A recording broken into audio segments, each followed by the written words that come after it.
Bismillahirrahmanirrahim. Assalamualaikum warahmatullahi wabarakatuh. Teman-teman semuanya, kali ini untuk mata kuliah pengantar manajemen kita akan membahas tentang dua bab, yaitu tentang organisasi dan perilaku organisasi. Mari teman-teman semuanya dapat memperhatikan materi yang saya bagikan.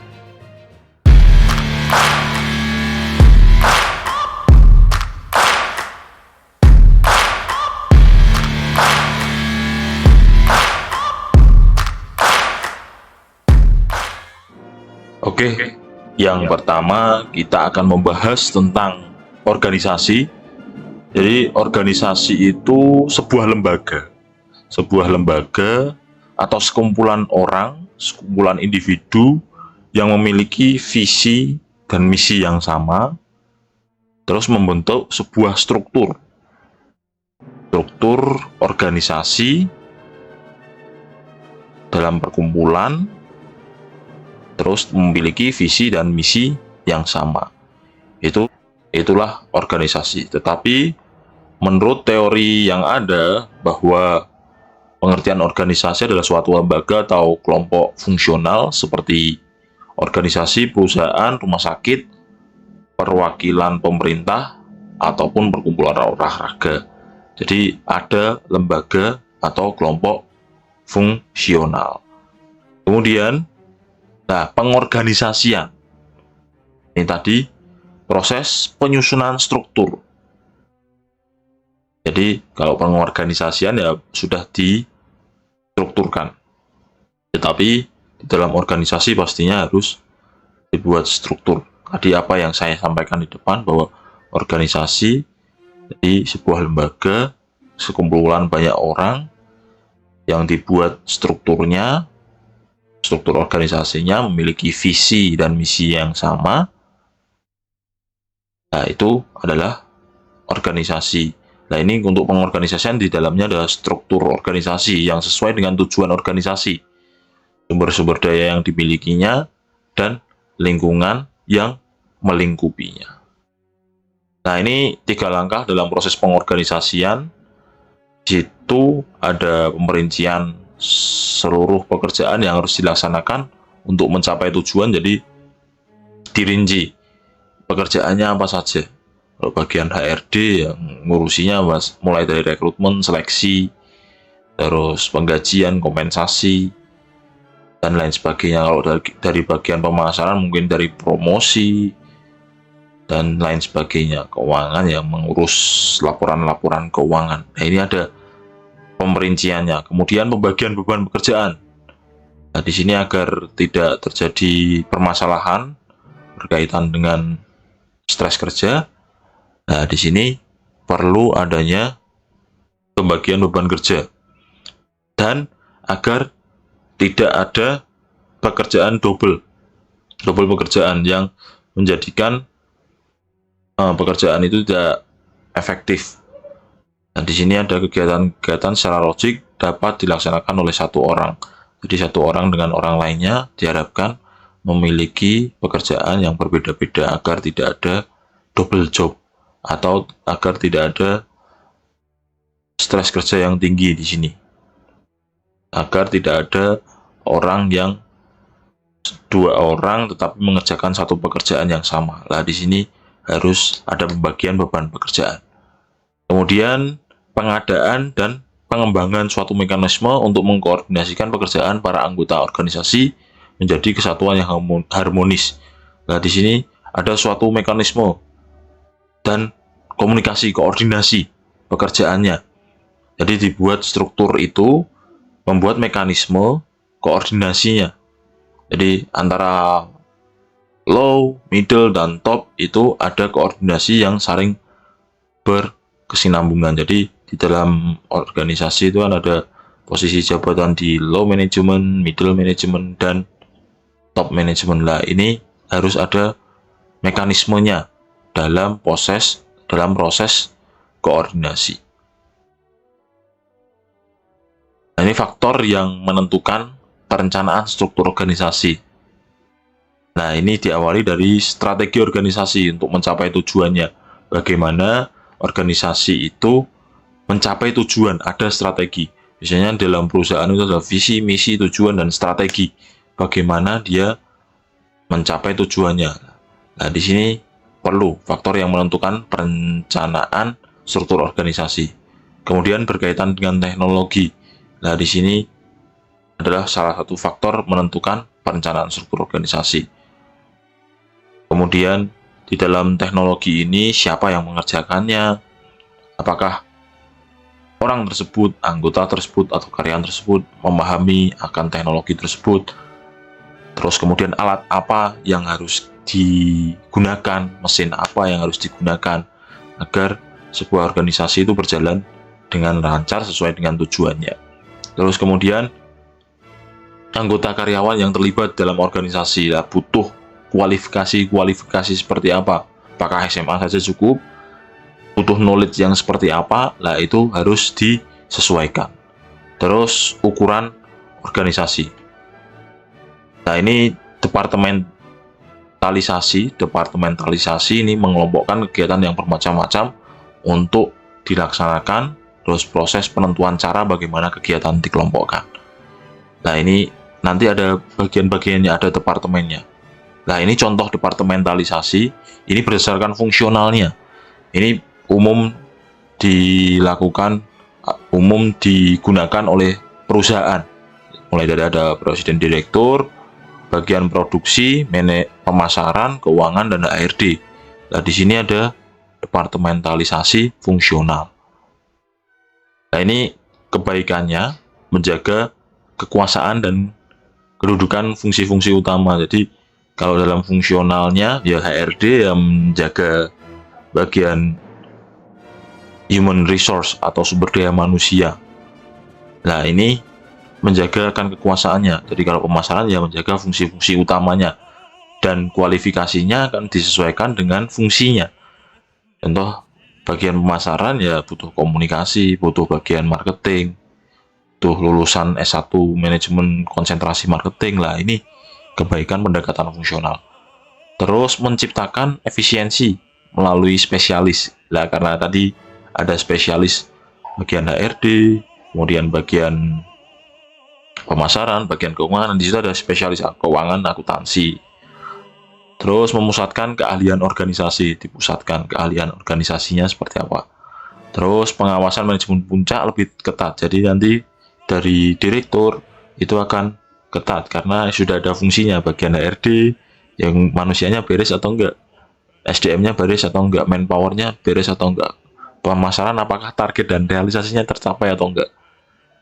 Terus keuangan itu apakah pelaporannya baik atau enggak, apakah ada keuntungan yang lebih atau bahkan rugi.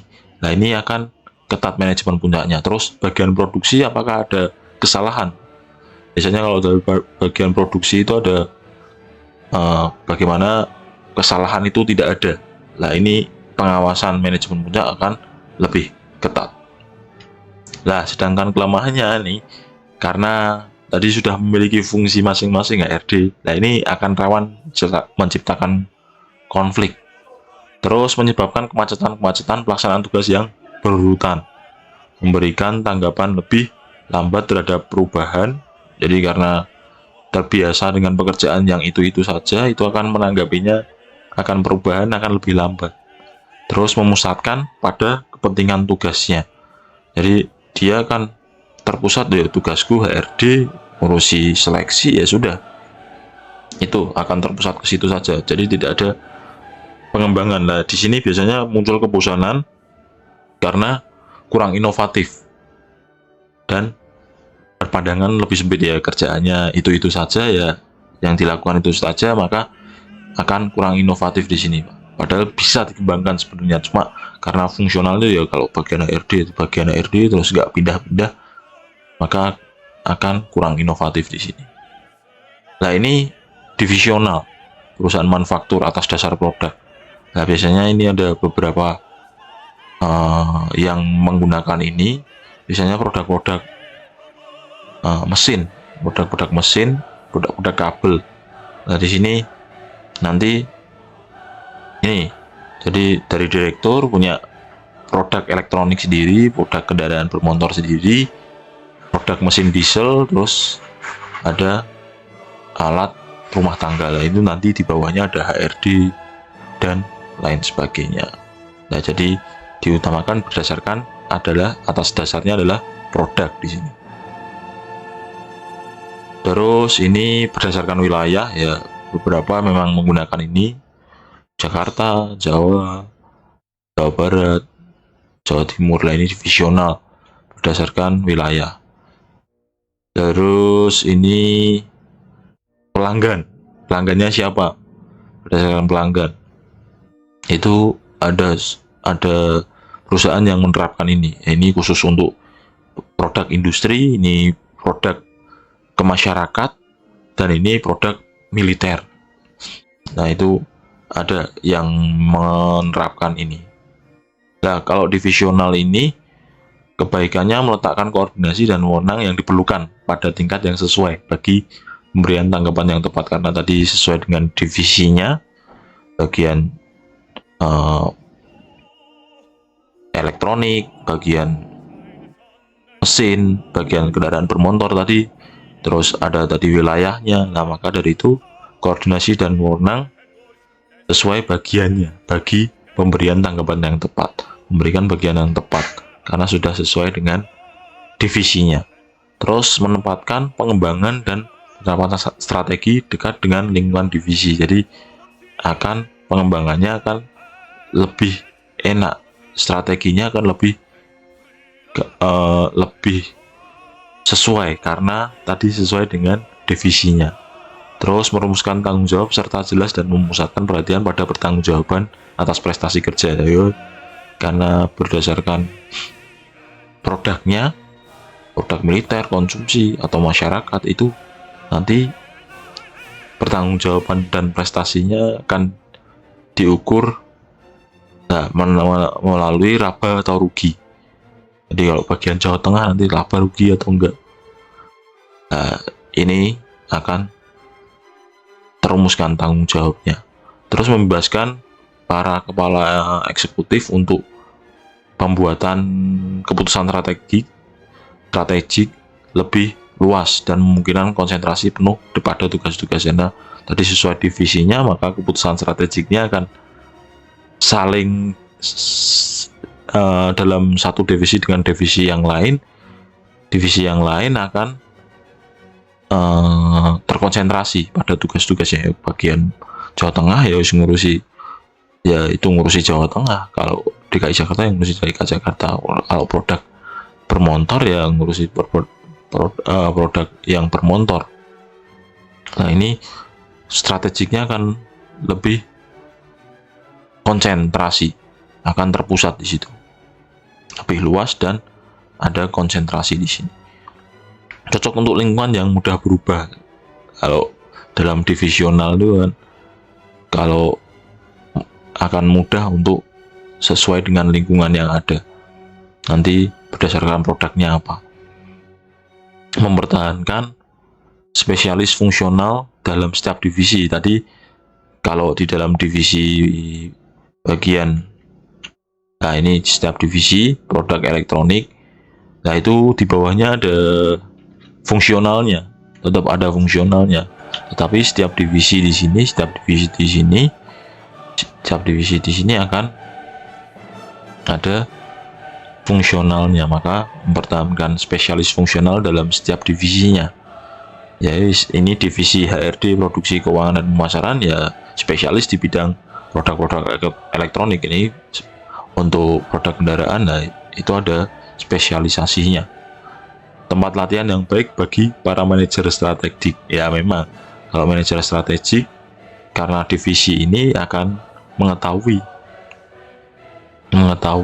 karena manajer bagian divisi ini akan membawahi banyak jabatan fungsional atau banyak manajer fungsional, departemen yang fungsional, HRD, produksi. Jadi manajer umum atau manajer strategik akan mengetahui semua, sehingga ini akan mudah, tempat latihan yang baik bagi para manajer strategik. Nah, kelemahannya di sini menyebabkan berkembangnya persaingan potensial antar sumber daya perusahaan dan konflik antar tugas-tugas prioritas. Ya, karena ada divisi masing-masing maka akan muncul konflik di sini. Masalah seberapa besar delegasi wewenang yang diberikan kepada manajer divisi. Nah, ini karena berdasarkan divisi ya, ini akan seberapa delegasi dan wewenang yang diberikan kepada manajer divisi akan muncul permasalahan di sini. Kebijakan dalam alokasi sumber daya dan distribusi biaya perusahaan. Nah, karena tadi di divisional punya fungsional masing-masing, itu akan berlomba-lomba, sehingga ini alokasi sumber daya dan distribusi biaya akan terjadi konflik di sini. Terus dapat menimbulkan tidak konsistennya kebijaksanaan antar divisi. Ya, memang karena setiap divisi memiliki kebijaksanaan masing-masing, jadi manajer top manajemen atau direktur akan menimbulkan tidak konsistennya kebijakan antar divisi. Terus masalah duplikasi sumber daya dan peralatan yang tidak perlu. Di sini divisional akan muncul permasalahan seperti itu. Kemudian ini berdasarkan proyek ya, ini dari manajer proyek, kemudian di bawahnya masih ada fungsional.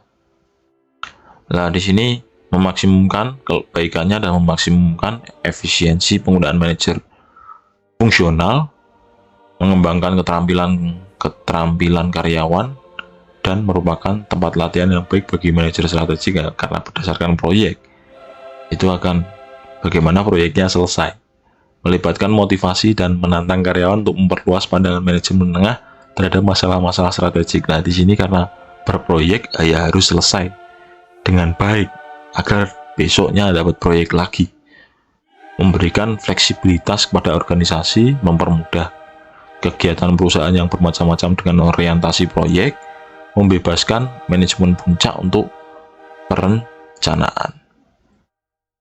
Kemudian ini kelemahannya, pertanggungjawaban ganda di dalam manajer proyek. Di sini masih ada manajer produksi, pemasaran, manajer keuangan, HRD. Nah, ini akan pertanggungjawabannya mungkin ganda, akan terjadi kegandaan pertanggungjawaban. Terus sangat memerlukan koordinasi secara horizontal dan vertikal, karena di sini nggak cuma ke direktur aja, tapi juga ke manajer produksi, pemasaran, manajer keuangan, dan manajer HRD.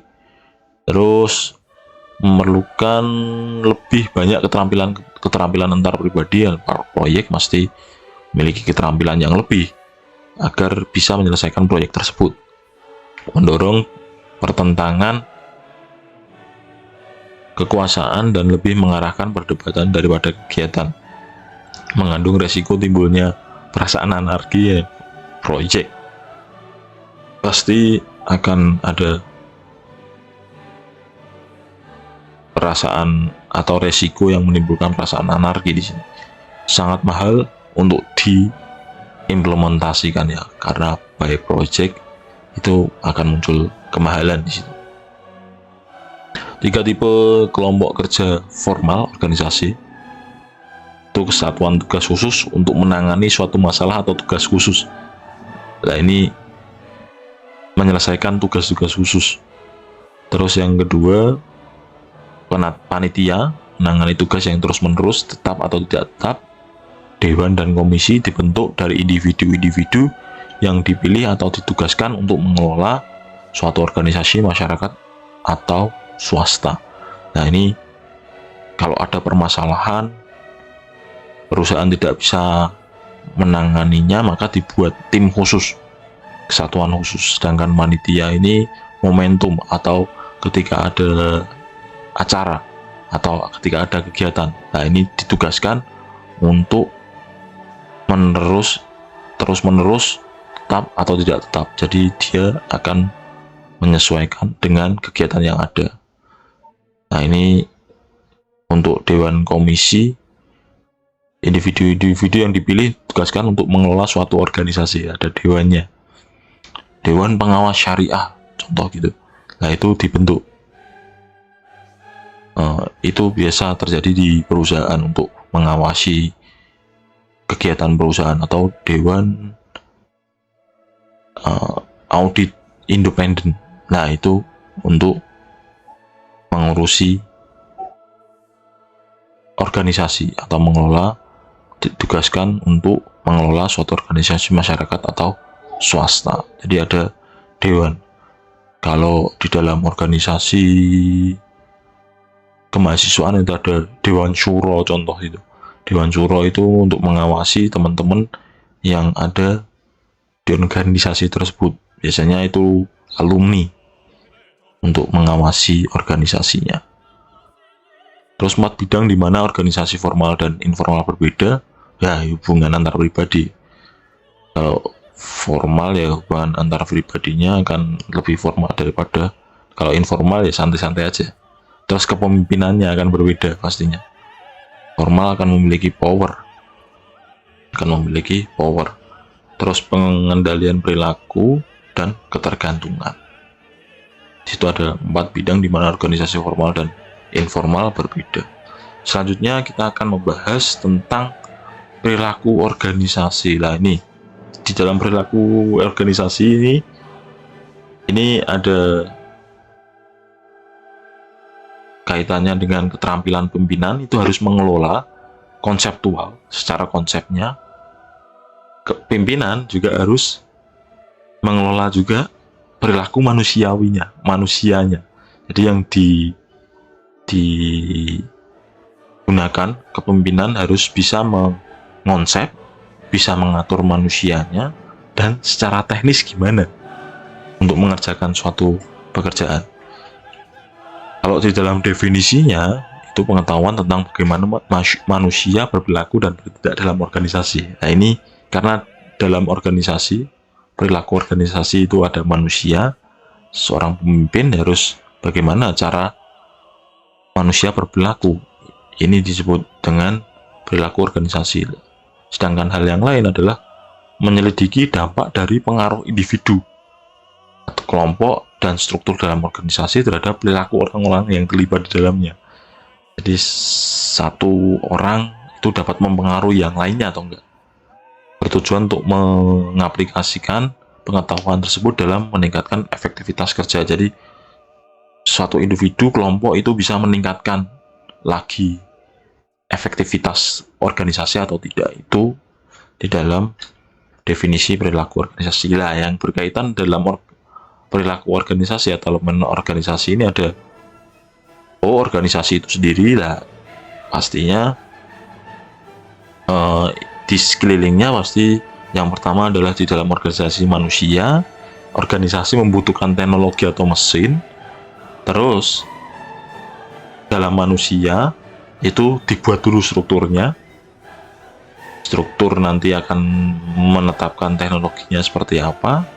Nah, itu semua itu dipengaruhi oleh lingkungan, baik eksternal maupun internal.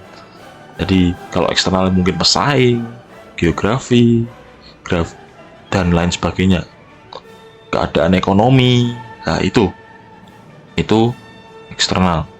Terus yang di dalam internal ya bagaimana individu-individu itu dapat merubah suatu organisasi. Nah itu saling keterkaitan elemen perilaku organisasi. Ada organisasi itu sendiri, manusia, teknologi, struktur, dan lingkungan. Nah ini melakukan interaksi manusia itu tadi.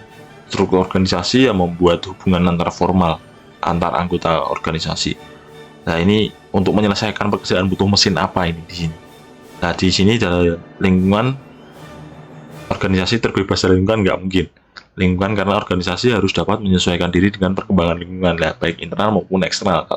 Kebanyakan ya lihatnya dari eksternal, karena eksternal ini bisa merubah organisasi itu sendiri karena harus menyesuaikan perubahan yang ada. Ini konsepsi dasar hakikat manusia, ya perbedaan individual itu pasti. Manusia seutuhnya, perilaku yang bermotivasi, bagaimana manusia termotivasi, nilai-nilai kemanusiaan. Nah di sini yang saya tekankan, memanusiakan manusia, jangan sampai itu menjadikan beban yang tinggi, stres yang tinggi, bahkan menjadikan depresi. Nah itu hati-hati betul karena dampaknya akan besar Ada beberapa contoh yang terjadi yang dampaknya akan fatal. Maka dari itu, konsepsi dasar hakikat manusia ini harus digunakan di dalam perilaku organisasi. Menyadari bahwa perilaku organisasi itu banyak individu, pastinya akan ada perbedaan ras, agama, suku, budaya. Nah, itu harus dipahami itu. Terus cara manusia seutuhnya, yang manusia itu kan rasa tidak pernah puasnya tinggi. Maka dari itu menjadi konsepsi dasar hakikat manusia. Bagaimana meredam itu semua. Terus perilaku yang bermotivasi, bagaimana motivasi manusia tersebut agar dia terus-menerus bekerja, kinerjanya terus meningkat. Terus nilai-nilai kemanusiaannya harus, martabat manusianya harus dilakukan. Lagi, ini hakikat organisasi. Organisasi sebagai sistem sosial, pola interaksi, hubungan antar sesama anggota organisasi. Konsekuensinya semua aktivitas diatur oleh hukum-hukum sosial. Nah, dalam organisasi pasti membuat peraturan-peraturan. Nah, itu hakikat organisasi. Bagaimana proses atau interaksi atau terjadinya organisasi memiliki sistem sosial, interaksi, hubungan antar sesama anggota organisasi, dan diatur aktivitasnya oleh hukum-hukum sosial. Kemudian organisasi sebagai wadah keuntungan bersama. Orang memandang organisasi sebagai sarana mencapai keinginan pribadi. Dalam organisasi mesti memiliki tujuan-tujuan individu juga. Bagaimana organisasi itu dapat menjadikan wadah di situ. Dan organisasi sih memerlukan orang untuk capaian tujuan organisasi. Dari individu-individu yang memiliki capaian atau target masing-masing diharapkan berdampak kepada capaian tujuan organisasi. Kemudian ini ada model-model perilaku organisasi. Ada autokratik, orang yang duduk dalam posisi pimpinan memiliki kekuasaan untuk memerintah berdasarkan kewenangan formal, ya, otoriter lah. Pimpinan membuat aturan, karyawan harus patuh. Nah, itu saklek. Tidak sesuai dengan keinginannya maka akan di-cut. Akibat psikologisnya, model ini adalah ketergantungan karyawan terhadap atasan. Yang penting loyal, asal bapak senang, prestasi kerja juga minimal.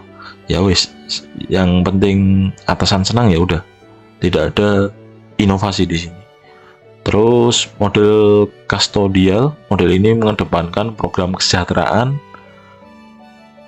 pemberian bagian bonus sehingga karyawan merasa aman. Jadi ada motivasi di sini, ada imbalan yang diberikan. Nah, ini karyawan diperkenalkan membuat organisasi buruh atau karyawan untuk memperjuangkan aspirasi mereka. Model ini memerlukan sumber-sumber ekonomi yang kuat untuk mendukung kesejahteraan pegawai, termasuk pembayaran pensiun. Model ini menimbulkan ketergantungan karyawan terhadap organisasi. Karyawan bekerja untuk mendapatkan bonus motivasi. Lah, ini kustodial. Bagaimana dia bekerja termotivasi karena ada imbalan atau bonus. Nah, ini mereka bersifat pasif nih. Kooperasi yang mereka tampilkan bersifat pasif. Terus ini ada suportif. Manajemen tidak mengandalkan sumber-sumber ekonomi, keuangan, atau bonus dalam motivasi pegawai. Orientasi manajerial membantu meningkatkan motivasi pegawai melalui kepemimpinan yang memberi kesempatan agar pegawai dapat mengerjakan tugas sesuai kapasitas masing-masing. Jadi ini suportif, diberikan support, diberikan dorongan. Pimpinan memberikan dorongan. Asumsinya pimpinan bahwa asumsi pimpinan bahwa setiap karyawan tidak akan menentang keinginan organisasi. Setiap pimpinan dapat membimbing dan mengarahkan mereka untuk berpartisipasi sesuai dengan kemampuan masing-masing. Kemudian ada model kolegial. Model ini mengandalkan pada kemampuan manajemen membangun perasaan kemitraan dengan para pegawai. Jadi bagaimana karyawan atau bawahan, antar bawahan dengan manajemen, antara pimpinan dengan pegawai, ini ada kemitraan di sini, sehingga pegawai itu akan nyaman. Dengan cara ini pegawai merasa dibutuhkan. yang kolegial dianggap. Jadi nanti ketika ada tujuan tertentu atau ada permasalahan tertentu dilibatkan. Nah, ini di sini hubungannya tidak kaku karena pimpinan lebih luas karena ada masukan-masukan dari pegawai atau bawahannya. Ini perilaku individu dalam kelompok. Nah, ini ada karakteristik individu, kemampuan, kebutuhan, kepercayaan, pengalaman, harapan, dan lainnya. Nah, ini kalau individu kan kemampuannya seperti apa, knowledge-nya seperti apa, keterampilannya seperti apa, butuhnya untuk digunakan sehari-hari atau konsumsi itu apa, kepercayaan, ada kepercayaan di dalam individu itu, pengalaman, dan harapannya sampai mana ini jabatan saya. Nah, ini terus karakteristik organisasi, hierarki tugas-tugas. Jadi kaitannya dengan tugas-tugas itu nanti sesuai nggak dengan tahap-tahapannya, sistemnya sudah sesuai nggak, terus wewenang, tanggung jawab, sistem rewardnya seperti apa, sistem kontrolnya seperti apa. Nah, ini perilaku individu dalam organisasi. Dari kemampuan itu bisa mengerjakan tugas-tugasnya, kebutuhannya nanti sistem reward. Nah, ini akan saling berkaitan, perilaku individu dalam kelompok, jadi perilaku individu dalam organisasi. Nah, ini karakteristik atau variabel lain dari individu seperti karakteristik biografik, kemampuan kerja, dan kepribadian. Nah, secara umum kepribadian seseorang dipengaruhi oleh yang pertama adalah keturunan, genetik. Di sini buah tidak jatuh dari pohonnya, jadi seluruhnya dipengaruhi oleh orang tua secara biologis, fisiologis, gen, kromosom, dan lain sebagainya. Yang kedua adalah kepribadian dipengaruhi oleh faktor lingkungan. Nah, ini dari budayaan masyarakat, lingkungan sekitar, norma, nilai-nilai yang di sekeliling kita, keluarga, teman-teman, dan kelompok sosial. Ini juga sangat berpengaruh menentukan kepribadian. Maka ada berkumpul dengan orang-orang baik. Kalau berkumpul dengan orang yang baik, ya ikut baik. Itu lingkungan mempengaruhi kepribadian seseorang. Kemudian lanjutannya adalah faktor lingkungan ini, lingkungan masyarakat di mana kita dibesarkan, norma-norma, nilai yang ada di sekeliling kita. Keluarga, teman, dan kelompok sosial sangat berpengaruh dalam pembentukan kepribadian. Kemudian ini ada kondisi situasional. Faktor keturunan dari lingkungan dapat dipengaruhi oleh kondisi situasional, meskipun kepribadian seorang relatif stabil dan konsisten. Misalnya, namun dapat berubah pada situasi yang berbeda. Ketika keadaannya berbeda, maka akan menyesuaikan dengan situasi yang ada. Nah, ini dari kepribadian berdasarkan situasi, ya, dari situasi. Jadi atas situasi yang ada, maka akan menimbulkan reaksi yang berbeda pula. Berbeda situasi, maka reaksinya juga akan berbeda. Kemudian ini dasar perilaku kelompok. Yang pertama ada pemenuhan kebutuhan hidup.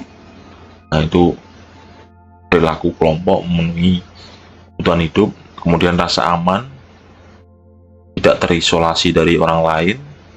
Kemarin kita sempat ketika pandemi COVID-19 terisolasi. Nah, hidup dengan terisolasi itu berdasarkan penelitian yang ada itu memunculkan stres di sini. Maka dari itu ini butuh rasa aman di sini. Terus status sosial dan harga diri menimbulkan kebanggaan dan peningkatan harga diri. Di sini ada kebanggaan, muncul kepuasan di sini, rasa bangga akan status sosial. Yang selanjutnya adalah kekuatan dan pencapaian tujuan. Nah, ini kekuatan dan pencapaian tujuan adalah kalau sendirian tidak berdaya dan tujuannya tidak tercapai. Kemudian ini kondisi eksternal yang mempengaruhi kelompok, visi misi atau strategi organisasi, menentukan arah dan tujuan dan cara mencapai tujuan, struktur kewenangan, regulasi formal, ini berdasarkan aturan-aturan formal, menjadi dasar pengerjaan pekerjaan, kebijakan, prosedur, sumber daya organisasi, itu ada keuangan, money, machine, man, baik kuantitas maupun kualitasnya. Kemudian proses seleksi anggota, rekrutmen, evaluasi prestasi kerja, dan sistem penghargaan, kultur organisasi, budaya organisasi, ketentuan standar perilaku yang boleh dan tidak boleh dikerjakan oleh pegawai. Ini variabel-variabel struktur kelompok. Di sini ada kepemimpinan formal, gaya kepemimpinan, ini ada beberapa, otokratif, demokrasi, dan partisipatif.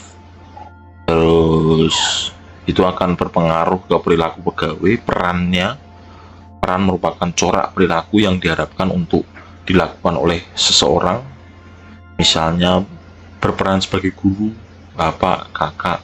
Ini ada peran yang timbul di sini. Terus berdasarkan dengan posisi yang diduduki. Terus norma di sini diartikan sebagai standar perilaku yang dapat diterima, diakui oleh masyarakat atau kelompok. Terus ukuran kelompok menunjukkan pada besarannya kelompok. Ukuran kelompok dapat mempengaruhi perilaku kelompok dengan mayoritas. Itu akan mempengaruhi ukuran kelompoknya. Komposisi kelompok yang heterogen dalam kepribadian, pendapat, kemampuan, keterampilan, dan perspektif lebih memiliki peluang untuk menyelesaikan tugas dengan baik dengan kelompok yang homogen. Kemudian manfaat kelompok bagi efektivitas organisasi, ya kelompok itu bisa menyelesaikan tugas secara bersama-sama. Pastinya dengan diselesaikan bersama-sama akan lebih ringan di sini daripada perseorangan.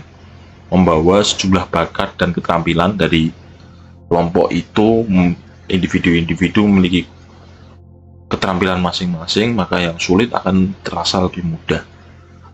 Meningkatkan stabilitas organisasi dengan penyampaian nilai-nilai bersama kepada karyawan, memberikan wahana untuk pembuatan keputusan. Nah, ini dengan adanya kelompok organisasi, efektivitas organisasi dengan adanya kelompok ini akan keputusan akan diputuskan lebih mudah karena ada banyak pendapat dan banyak pertimbangan.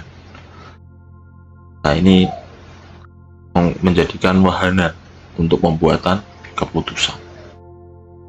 Kemudian ini ada manfaat kelompok bagi efektivitas individual, proses belajar, membantu proses belajar tentang organisasi dengan lingkungannya, membantu proses belajar tentang jati diri masing-masing karyawan, memberikan bantuan dalam memperoleh keterampilan baru. Dengan adanya kelompok ini membantu kita untuk lebih terampil, lebih tahu jati dirinya seperti apa, tahu lingkungannya seperti apa. Kita akan peka terhadap lingkungan sekitar kita. Kita akan menambah lagi karena ada efek dari individu lain di dalam suatu kelompok itu dan meningkatkan keterampilan kita, keterampilan individu, memperoleh nilai penghargaan yang tidak mudah diperoleh secara perseorangan. Dia ada penghargaan secara kelompok di sini memberikan kepuasan terpenuhinya kebutuhan pribadi yang penting, terutama kebutuhan untuk bisa diterima secara sosial dan afiliasi. Oke, itu tadi materi tentang organisasi serta perilaku organisasi. Semoga apa yang saya bagikan dapat bermanfaat.